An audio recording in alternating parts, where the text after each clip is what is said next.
Howdy friendos, I'm TheKrazyJason and you have entered my wacky emporium. If you didn't catch my video that I put up a couple of nights ago, I want to apologize once again for not having the weekly roundup last week, but I was sick and just was able to get up and about a couple of days ago. Still feeling a little low, but I'm back, baby. I'm back, and I will not let you down. And I've got some good movies here. Oh yeah, I've got some good shit. We're going to start it off with The Exorcist. The scariest movie that I have ever seen. This is the Blu-ray book edition.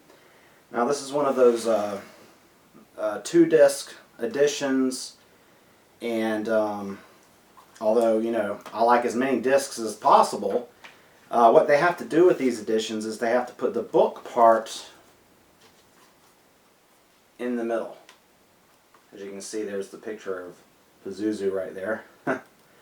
But with the book part being in the middle, it makes it a little bit difficult to look through the book. I mean, it's just kind of, it's a little unwieldy. But this is what it looks like. You've got disc 1 here, book in the middle, and then disc 2 over here. Of course, the reason for the 2 discs is you have the extended director's cut, the version you've never seen, and then you have the original theatrical cut. It also comes with a personal message from William Friedkin, and it's pretty cool. It's on this really nice opaque sort of paper.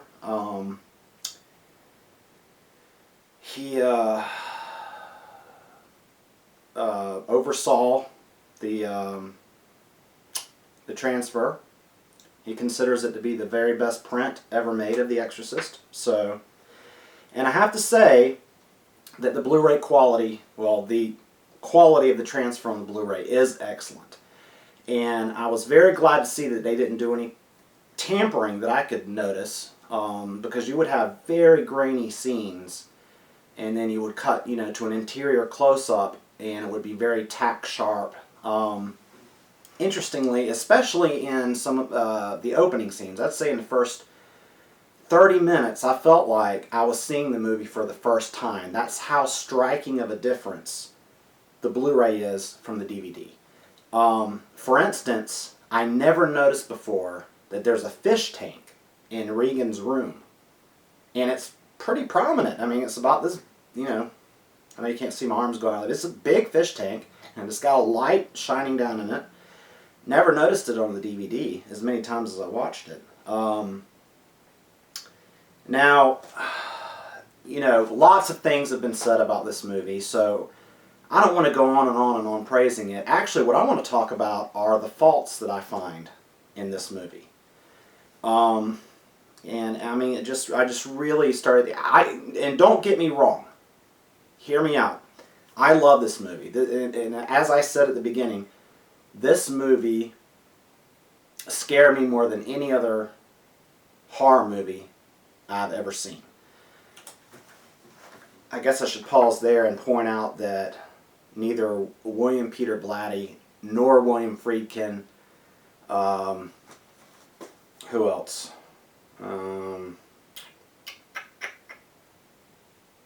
Well, they just don't like it being called a horror film. They make it very clear that they don't like that. But the fact of the matter is, it is a horror film. Because 1, it induces dread, great dread, and 2, it deals with supernatural forces. 3, it deals with the nature of good versus evil. And, you know, I guess you could call the possession of Regan like a monster. She becomes like a monster. So, you know, you add all those elements up and you've basically got a horror film. But I understand what they're saying. It's more than that. I agree it's more than that to a certain extent. But I also find problems with the film itself, in the script, and possibly the editing. 1, I don't care for the subplot with the detective. I don't know. I never really liked that, but this time I really paid attention to it. Personally, I think it's unnecessary. I don't know what Bert That would be the director of the film that Regan's mom is in, and they have kind of a friendship going on. What he was doing at the house with her mom not at home, up in her room, so that she could kill him and throw him out the window. That's never really made much sense to me, and this time it really sort of got on my nerves. I don't, it just doesn't, I mean, what was he doing in the house? What was he doing in a room? You know, those questions, it's kind of murky that way. I don't understand it. The whole detective thing is fine because what it does later on in the film is it creates this suspense that the mom has got to get Regan fixed before the detective really hones in on the fact or finds out what's going on, sees that Regan, you know, has a superhuman strength, that Regan was capable of committing this murder. That I understand, but the way they executed it, and they put way too much time into the character of the detective, going on about his love of films and blah, blah, blah. You know, just... Now, all of the scenes with Father Karras, all of the long scenes in the beginning of him, you know, wrestling with his faith and his mother dying, now that stuff I absolutely agree with being in there. Something else I have never liked is the beginning of the film, and I understand, you know, I've listened to the commentary twice. I understand what he was going for, that Father Merrin had confronted this demon Pazuzu before, and he was in Iraq, and, you know, there's ancient evil juxtaposed against modern Georgetown. I get that, but for me the movie really doesn't begin until we cut from Iraq and into Georgetown. And even then, it meanders. And here's something else that bothers me. I'm losing the actress's name. What is her name? Bear with me here. Damn it. Here we go. Ellen Burstyn. Great actress. Anyway, Ellen Burstyn's character as the mom, it just sort of got on my nerves, okay? You put her through all of these tests, which, by the way, the medical tests in high definition are, I swear, I had to look away. It was too real. It was too realistic. And in fact, in the one of the new documentaries that they have on this new high-def version, they talk about the fact that when you heard about people leaving the theater and being sick, it was not because of the exorcism scenes. It was because of those medical test scenes. And I can totally understand that. But anyway, back to her character. Okay, she sees Father Karras very early on, and she understands that he's the resident psychiatrist in the church. But there is so much why she does not approach him. Why it takes so long for her to get from all the medical tests to a psychiatrist, to Father Karras, it's ridiculous. I mean, it happens way after the spider walk scene in the version that you've never seen, which I chose to watch again on Blu-ray. And as far as the spider walk scene is concerned, I could take it or leave it. I think it was fairly well done, but again, it begs the question, if you saw your daughter walking backwards down the stairs like that, spitting blood out of her mouth, and even walking into her room and everything's flying around, why does it take her so long to get it through her fucking head that she needs to seek out the help of, you know, the church or a religious person? You know, it just goes on too long with the medical stuff, that there's a medical explanation for this, that there's a psychological explanation for this. What the doctors see is supernatural. What the psychiatrists see is supernatural. It's, you know, and the doctors come into her room, and she's throwing herself up and down on the bed. Okay, maybe that can be explained. But how do you explain her throat blowing up like that? And, you know, there's just... I have some problems with the structure of the script, with some unnecessary subplots. All that criticism being said, I absolutely love this film. It's one of my favorite horror films of all time, even though they don't want you to think of it as a horror film. One of the greatest films that come out of the 70s.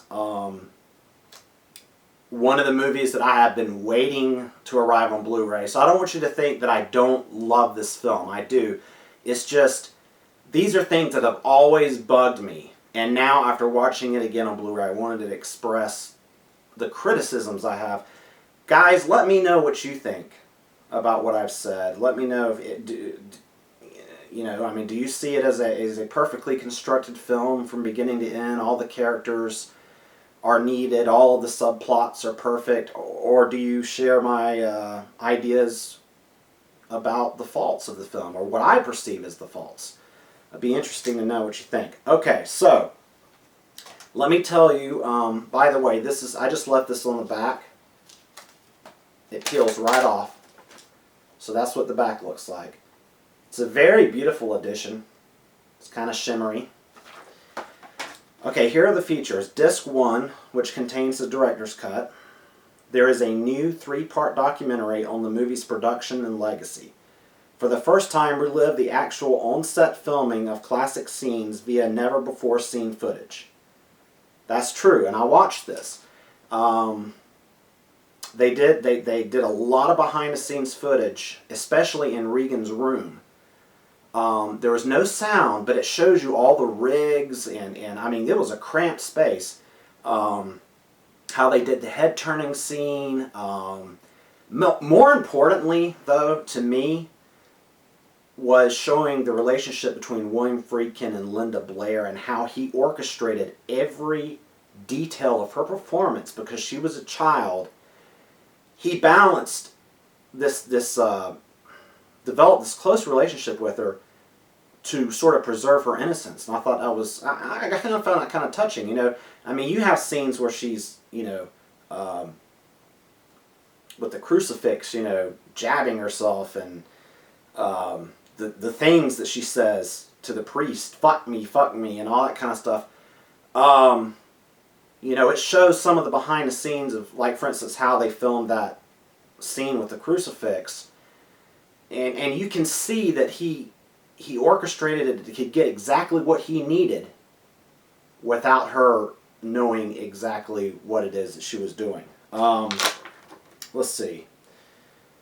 Also on disc 1, Raising Hell, filming The Exorcist. The Exorcist locations, Georgetown, Then and Now, and Faces of Evil, the different versions of The Exorcist, talking about the original theatrical and then the extended version.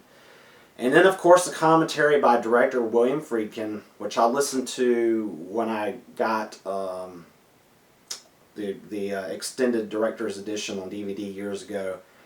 I listened to it again. It's funny because the guy is so monotone, and he tells you this. He pretty much narrates the story as you're watching it. He tells you everything that's happening in the scene. I've never heard a commentary like this quite before.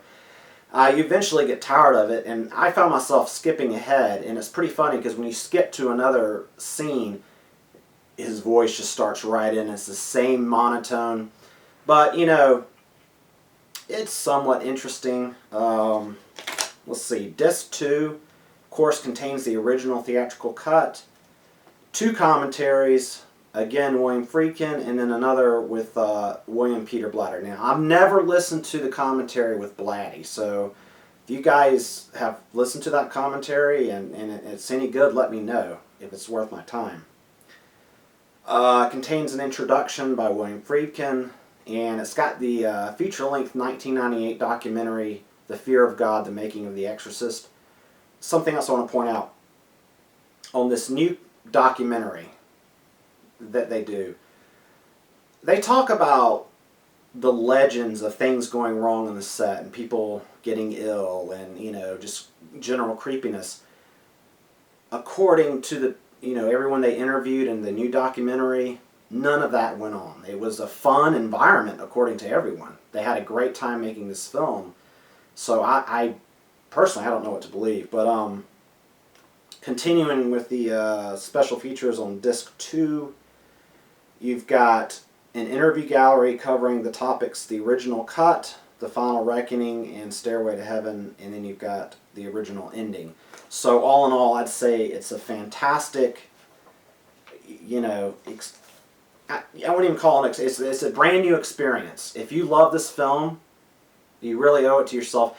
This is one of those films that if if this is your favorite film, this is a good reason to upgrade to Blu-ray. I'll say that. All right.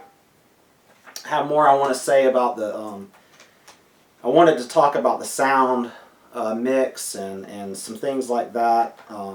Suffice it to say that the audio quality is fantastic. Picture quality, I give both 4.5 out of 5 stars. Moving on. Strangers on a Train. Of course, this is directed by Alfred Hitchcock. This is the 2-disc special edition. I had the good fortune of picking this up at a Big Lots for $3 upon recommendation of my good friend Ace Hunter. The Ace Hunter. I am currently going through a Hitchcock phase. I'm going back and watching a lot of his films that I missed. Surprisingly, I've missed a lot of his more films that he's more famous for, and this is one of them. This is considered to be one of his better films. It's a great story. Great story. You got two strangers who meet on a train, and they both have a situation. One guy wants his father dead, and the other guy wants his wife dead. He doesn't really want her dead, but he wants a divorce from her. So, it's kind of a story of exchanging murders so that neither one can be traced to the other. But, it's, again, I'm astonished by this film. It's so well executed. And I would say the last hour of this film is something for film students to look at because of the way Hitchcock orchestrates this mounting tension. The last hour of the film, you're just on the edge of your seat. And the last shot of the film with the carousel, for those of you who have seen it, what happens with the carousel at the end, my mouth actually dropped, which is awesome. It's surprising for a film that was released in 1951. But anyway, this has a lot of special features on it. It's got commentary by Peter Bogdanovich and Psycho screenwriter Joseph Stefano and Patricia Highsmith. I have yet to listen to the commentary, but I'm eager to. It's got the original theatrical trailer. Disc 2 has the preview version, uncovered in 1991 and theatrically issued in 1996. Now, the difference between the original and the theatrical is very minute, so don't worry about which version to watch. There's a documentary on the making of the film. And then there's some featurettes and a couple of other little things. But it's a really nice addition. My only complaint is that the transfer is not so good. This film could definitely do for a restoration. I need to move on. Next up, something I could talk hours about, I guess. Evil Dead on Blu-ray. I finally got around to sitting down and watching this. Yet another fantastic transfer. This, like Texas Chainsaw Massacre, this was shot on 16mm and then blown up to 35mm for release. And in fact, it has a feature. You can either watch the 1:3:1 aspect ratio, which is the original camera negative aspect ratio, or you can choose to watch it in 1:8:5:1, which was the theatrical release aspect ratio. It's great that it has that feature on it. As far as features, it's got a new commentary with Sam Raimi and Robert Tapert and Bruce Campbell. I have not listened to the commentary yet, but I need to, especially since it's new. All of their commentaries in the past have been fun. It's funny. I've read this one has a little bit more like technical detail in it, which is pretty cool. they have done a fantastic job with this film. Like Texas Chainsaw Massacre, they went back and revisited the original negative, and it looks incredible. And I have a new appreciation for this film that I never had before. I've always liked this film, and I wanted to get it because I read that it was a really good transfer. And I have to tell you, I thoroughly enjoyed the experience of watching this movie. Now, this movie will never equal Evil Dead 2. But there were at some points I was actually enjoying this movie more than Evil Dead 2.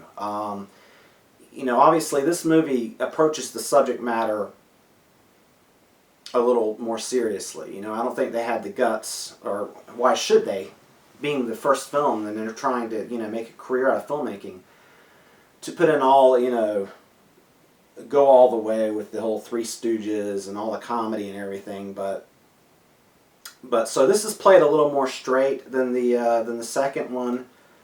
Having said that, I mean, I just had a great time with it, and I love the gore. The gore, especially at the end when he's fighting the three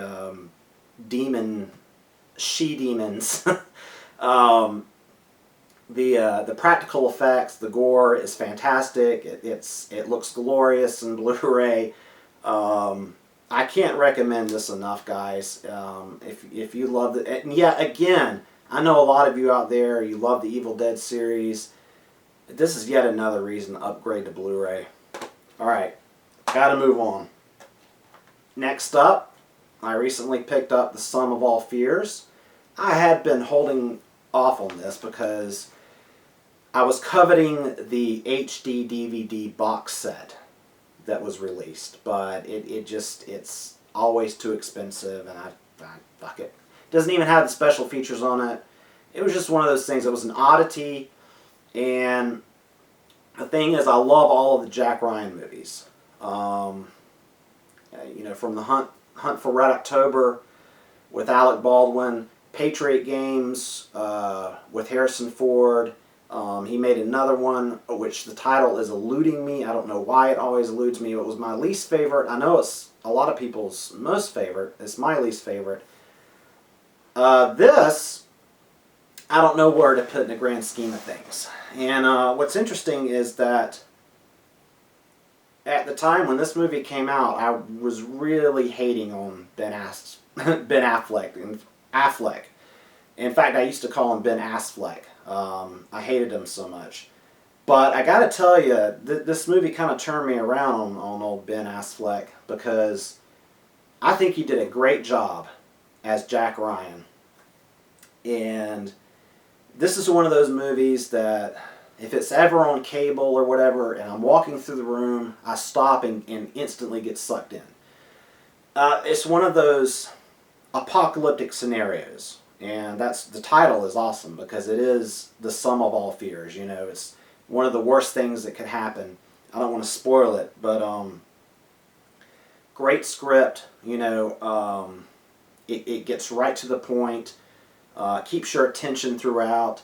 However, unfortunately, this is a horrible Blu-ray. The DNR was applied heavily to this, and I'm actually, to the point that I'm actually considering selling this and just go ahead, because I don't have this on DVD, but I'm considering selling this and keeping my eye out for the DVD, because it's really, really bad.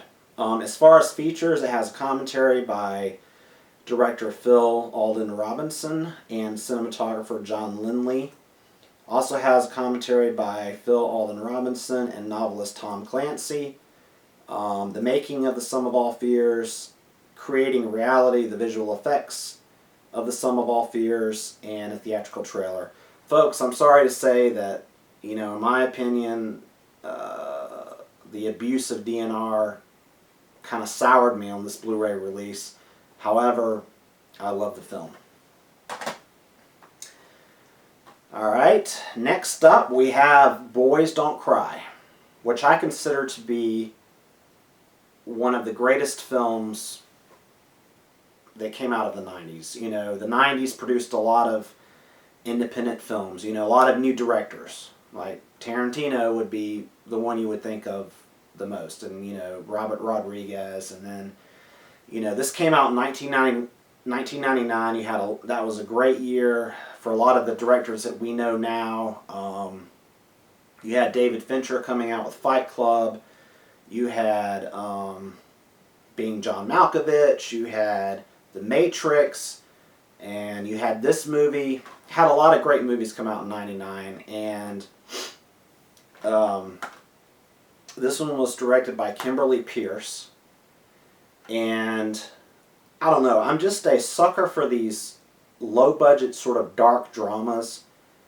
And I'm a sucker for films that are set in the Southwest, you know, like Texas. This one happens to be set in Nebraska. I think Nebraska. Is it? Yeah, Nebraska. This is a pretty bare-bones disc. It's just got the director commentary and a little featurette and some TV spots. But once again, I'm disappointed in this. What they did with this film is they applied DNR very lightly. I keep saying DNR. If you don't know what that is, it's digital noise reduction. And basically what they do is they go in and they remove the film grain because it makes the image look crystal clear. No film grain.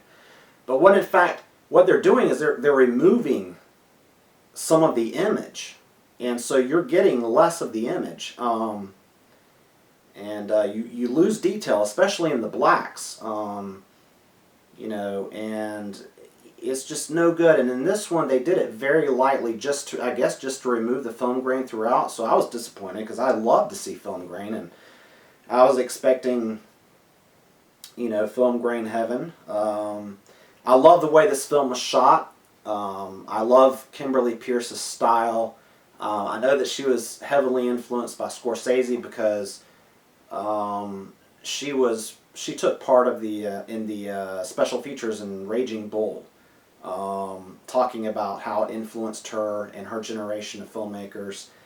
All that being said, you know, I've always loved this film. This time watching it, the violence of it really kind of got to me at the end. Not to say that I was unaware or whatever of it, but it's a pretty brutal film. If you've never seen this film and you're sensitive to realistic violence in that way, I gotta warn you, it's pretty hardcore. Hilary Swank, I know the Academy Awards and the Oscars are all, you know, political and all that. She deserved to win. You know, she won the Academy Award. She deserved to win. She was fantastic. She creates a memorable character. You know, the complexity of this character that she has to play. She does a fantastic job. You know, I have always highly recommended this film. I'm ambivalent with the Blu-ray release. They didn't like fuck it up, you know, like with Sum of All Fears. I'm just not pleased with it. That being said, I'm going to keep it, and I'm going to go ahead and it's in the Eco case here, so I'm going to go ahead and take one of my 2-hubbed Blu-ray cases, and I'm going to take my DVD, and I'm going to create my Blu-ray DVD combo version to have of this film. So, guys, I better wrap that up, you know, for this week. I'll save the rest for next week. But thanks for watching. I hope you enjoyed. And you've been in my Wacky Emporium.